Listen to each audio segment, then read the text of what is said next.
Normal PDF invoice এটা কি একই? এই দুটো এক না।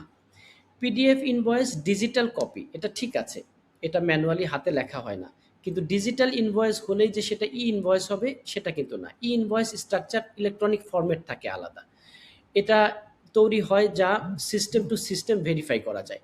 এখন পিডিএফ কপিগুলো এরকম না। আপনি যখন মানে ই ইনভয়েসটা এরকম হবে যে আপনি আপনার অ্যাকাউন্টিং সফটওয়্যার দিয়ে আপনার সিস্টেমে এটাকে, যারা রেজিস্টার আছেন ভ্যাট রেজিস্টার, তারা এটাকে যখন ইনভয়েসটা ইস্যু করবেন, এটা আপনার ওই যেহেতু এফটিএতে আপনি রেজিস্টার আছেন সেটার মাধ্যমে অ্যাক্সেস গেট হয়ে আপনার অ্যাক্সেস পয়েন্টের মাধ্যমে সরাসরি এটা চলে যাবে এফটিএ, ফেডারেল ট্যাক্স অথরিটির কাছে।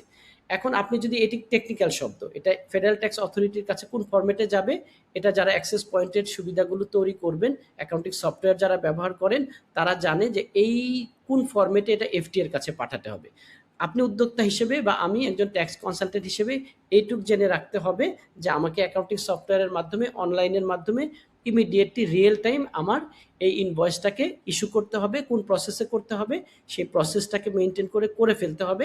এটা বাকি দায়িত্বটা টেকনিক্যাল বা আইটি ফার্ম যেগুলো আছে বা অ্যাকাউন্টিং সফটওয়্যার যারা অ্যাকাউন্টিং প্রোভাইড করে তাদের মধ্যে থাকবে।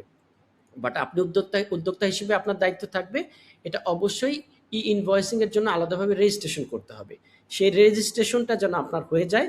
রেজিস্ট্রেশন হলে আপনি ধাপে ধাপে আপনার অ্যাকাউন্টিং সফটওয়্যারের মাধ্যমে এফটিএতে কীভাবে এটাকে পাঠাতে পারবেন, সেন্ড করতে পারবেন, সেটা আপনি তখন আমরা আমাদের আলোচনায় বুঝিয়ে দেব এবং আপনি নিজেও বুঝে যাবেন।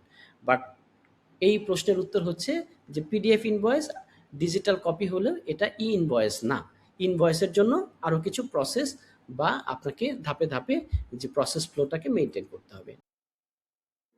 সঠিক সময়ে সঠিক কনসালটেন্সি, আল মুহমা ট্যাক্স কনসালটেন্সি।